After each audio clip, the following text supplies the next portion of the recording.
Hello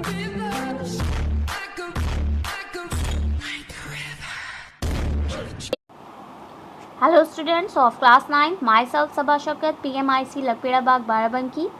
As you all know that in the previous videos we have learned too much about solid, liquid and gas, and in this module we would have to learn about the difference between solid, liquid and gas. Okay, आपको लिखना है solid, liquid और gas के बीच में difference. मैं आपको इससे पहले की वीडियोस में about the solid characteristics, about liquid and about gas बता चुकी हूँ. सो बहुत इजी है आपको लिखना.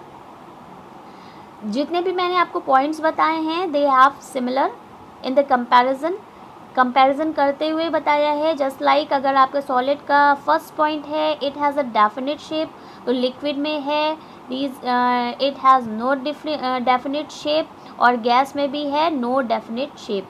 ठीक है.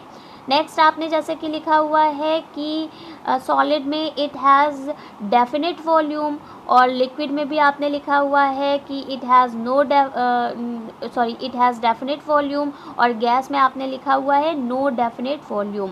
तो आज मैं फिर से आपको एक बार इसके कैरेक्टरिस्टिक्स रिवाइज कराई दे रही हूँ, और इसके बाद आप लोगों का होमवर्क है कि आप लोग मुझे पर्सनली मैसेज करके मुझे ज़रूर लिख करके डिफरेंस बताएंगे, और डिफरेंस किस तरह से लिखा होना चाहिए वो मैं आपको बता दे रही हूँ.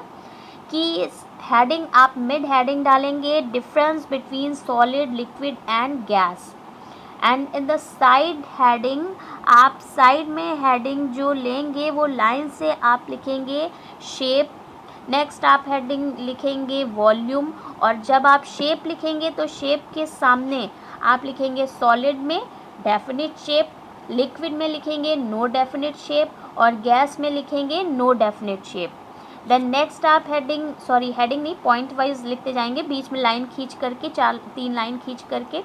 नेक्स्ट आप डालेंगे वॉल्यूम में आप सॉलिड में लिखेंगे डेफिनेट वॉल्यूम, लिक्विड में लिखेंगे आप डेफिनेट वॉल्यूम, और गैस में आप लिखेंगे नो डेफिनेट वॉल्यूम.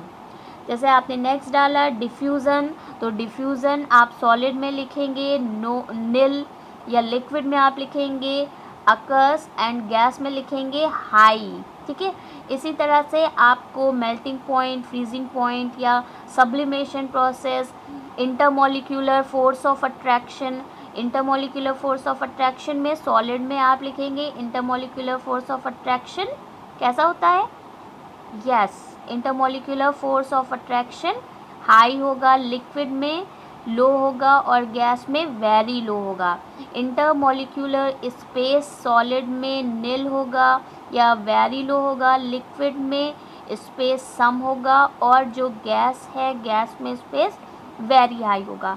इसी तरह से आप लोगों को करना है, और उसके बाद आप लोग सॉलिड, लिक्विड एंड गैस में डिफरेंस लिखने के बाद आपके नोट्स मैं बता दूं कि किस तरह से आपके नोट्स कंप्लीट हो रहे हैं. सबसे पहले आपने लिखा है मैटर की डेफिनेशन के बाद आपने कैरेक्टरिस्टिक्स ऑफ मैटर दिए हैं.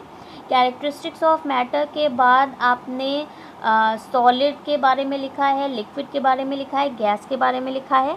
3 एक्टिविटीज़ आपको कराई जा चुकी हैं. 3 एक्टिविटीज़ में फर्स्ट आपकी थी इंटरमोलिक्यूलर फोर्स ऑफ अट्रैक्शन को लेकर के आपको एक्टिविटी कराई गई थी.